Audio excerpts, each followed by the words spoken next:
আমাদের রোগীরা heart attack করবার পর যখন হাসপাতালে ভর্তি হন, কোনো রকম সময় ক্ষেপণ না করেই আমরা তার কাছে বলতে গেলে একরকম ঝাঁপিয়ে পড়ি। ইমিডিয়েটলি হার্ট অ্যাটাকের ক্ষতিকর অবস্থা থেকে রোগীটাকে রক্ষা করবার জন্য আমরা শুধু চেষ্টা করি মাত্র। সত্যি কথা বলতে রোগীর নিরাময় হয় উপর থেকে, মহান স্রষ্টার পক্ষ থেকে। আমরা শুধু চেষ্টা করি এবং অনেক সময় রোগীরা একটা বড় আশা নিয়ে আসেন। একজন রোগী, একজন মানুষ যখন অসুস্থ হয়ে হাসপাতালে আসেন, তখন তিনি আসলে শুধু একটা অসুস্থ দেহ নিয়ে আসেন না, তিনি একটা স্বপ্ন নিয়ে আসেন। সেই স্বপ্নটা শুধু যে রোগীর একার তাও না, এই স্বপ্ন হতে পারে সুস্থ হয়ে পরিবারের কাছে ফিরে যাওয়ার স্বপ্ন। এটি হতে পারে কোনো একজন মহিলার তার স্বামীকে সুস্থ হয়ে তার কাছে ফিরে পাওয়ার স্বপ্ন। একটা পরিবারের স্বপ্ন, তার পরিবারের একজন অসুস্থ মানুষ আবার সুস্থ হয়ে স্বাভাবিক জীবনে ফিরে আসবেন। একজন সন্তানের কাছে একটা স্বপ্ন, তার বাবা তার কাছে আবার ফিরে যাবেন সুস্থ হয়ে। সেজন্য যখনই কোনো একজন মানুষ আমাদের কাছে অসুস্থ হয়ে আসেন, বিশেষ করে হার্ট অ্যাটাক করে বা হার্ট ফেইলিওর নিয়ে, আমাদের সবার টোটাল টিমের একটাই উদ্দেশ্য থাকে, কোনো রকম সময় ক্ষেপণ না করে কত দ্রুত এই রোগীর জন্য কিছু করা যায়। এবং এর জন্য আমি হাসপাতাল প্রায়ই জুনিয়র ডক্টর বা নার্সদেরকে বলি যে দেখেন, একজন অসুস্থ মানুষ, একজন মানুষ যখন হার্ট অ্যাটাক করে আসলেন আমাদের কাছে, আমাদের পক্ষ থেকে কোনো রকমভাবে কোনো দিক থেকেই যেন কোনো রকম অবহেলা না হয়। কারণ আমাদের ছোট্ট একটা অবহেলার জন্য, একটা অবহেলার কারণে যদি একটা জীবন অকালে ঝরে যায়, তার অর্থ হলো এই অবহেলাজনিত প্রত্যেকটা মৃত্যুর দায়ভার নিয়ে আমাদেরকে কিয়ামতের দিন উঠতে হবে। এবং এই একটা অনুভূতি থেকেই আমরা কখনো আসলে সময় নষ্ট করে কোনো একটা রোগীর প্রতি কোনো অবহেলা দেখানোর সুযোগ পাই না, সাহস পাই না। আর একটা কথা খুবই সত্য যে একজন মানুষ যখন হার্ট অ্যাটাক করে আসেন, তার জীবনের প্রত্যেকটা মিনিটের দাম আছে। এভরি মিনিট মিনস সাম কার্ডিয়াক মাসল। একটা মিনিট চলে যাবে, তার হার্টের কিছু মাসল ড্যামেজ হতে থাকবে। এবং এই ড্যামেজ হওয়ার কখনো কখনো ড্যামেজ হওয়ার একটা পর্যায়ে শুধু রক্ত চলাচল যদি বন্ধ হয়ে যায়, এটা হলো হার্ট অ্যাটাক। একই সাথে আমাদের হার্টটা নিজের বিট করবার জন্য যে এনার্জি, যে ইলেকট্রিক্যাল সিগন্যাল, এই সিগন্যালটা হার্টের নিজের মধ্যেই তৈরি হয়। আমরা এটাকে বলি এসএ নোড, সাইনোঅ্যাট্রিয়াল নোড। এইখান থেকেই সিগন্যালটা তৈরি হয়ে পুরো হার্টে ছড়িয়ে পড়ে। এবং এই সিগন্যালটা ছড়িয়ে পড়বার জন্য হার্টের নিউট্রিশন সাপ্লাইয়ের জন্য যেমন রক্তনালী থাকে নিজস্ব, এই ইলেকট্রিক্যাল সিগন্যাল হার্টে ছড়িয়ে পড়বার জন্য থাকে এর কিছু কন্ডাক্টিং সিস্টেম। এবং যদি কখনো এই ইলেকট্রিক্যাল সাপ্লাই বা ইলেকট্রিক্যাল সিগন্যালের কোনো রাস্তায় যদি কখনো ব্লক হয়ে যায়, আমরা এটাকে বলি হার্ট ব্লক। এর ডিফারেন্ট ভ্যারাইটি আছে, first degree, second degree, third degree, that is different thing. কিন্তু এরকম অবস্থায় হঠাৎ করে কখনো আমাদের হার্টটা যদি পাম্প করা বন্ধ করে দেয়, আমরা এটাকে বলি কার্ডিয়াক অ্যারেস্ট।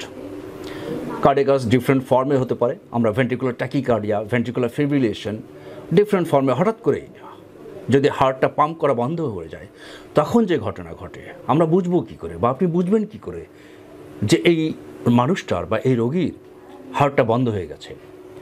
দেখবেন যে স্বাভাবিক একজন মানুষ কথা বলছেন আপনার সঙ্গে, হঠাৎ করে তিনি কলাপস করে গেলেন, পড়ে গেলেন মাটিতে।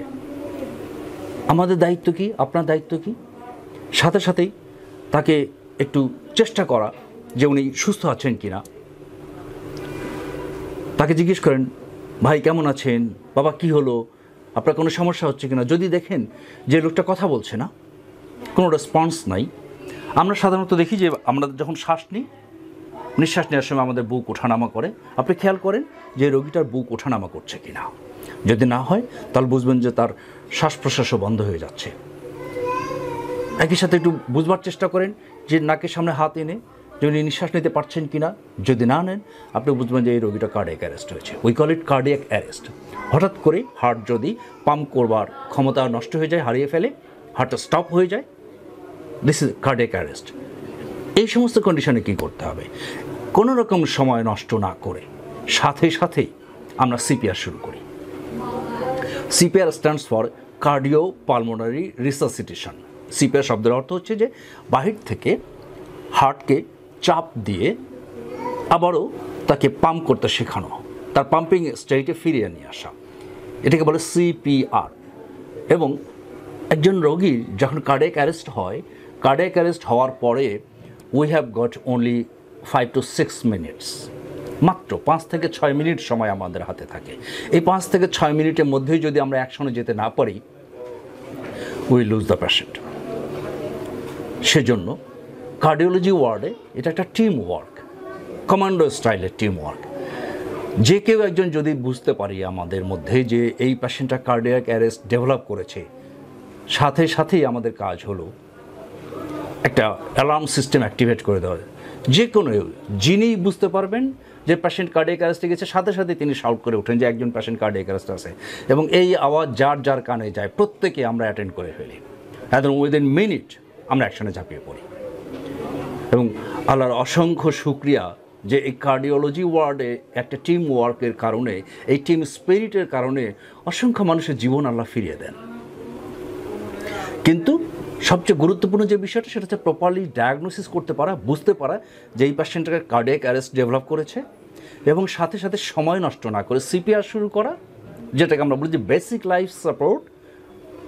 এর পরবর্তীতে বেসিক লাইফ সাপোর্টে পেশেন্ট যখন সার্ভাইভ করে আসে, বা যখন তার কিছু কিছু পালস ফিরে আসলো, তার রেসপিরেশন ফিরে আসে, এর পরবর্তীতে কখনো কখনো আমাদের প্রয়োজন হয় অ্যাডভান্সড কার্ডিয়াক লাইফ সাপোর্টের জন্য, যখন আমরা ইলেকট্রিক শক দিই পেশেন্টকে।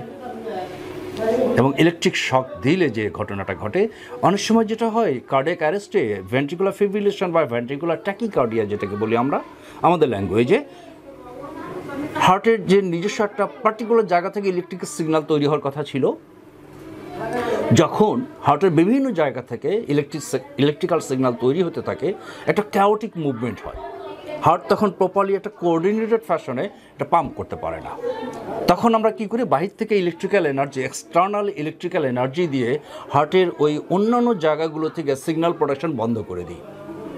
বন্ধ করে দিলে পুরো হার্টের সমস্ত সিগন্যাল যখন বন্ধ হয়ে যায়, তখন আবারও হার্টের যে নিজস্ব এসএ নোড, সাইনোয়ার্টিয়াল নোড, এখান থেকে আবার সিগন্যাল জেনারেট করে, এবং হার্টটা আবারও নতুন করে কাজ করতে শুরু করে। And that is the basis of cardiopulmonary resuscitation বা অ্যাডভান্সড কার্ডিয়াক লাইফ সাপোর্ট। এবং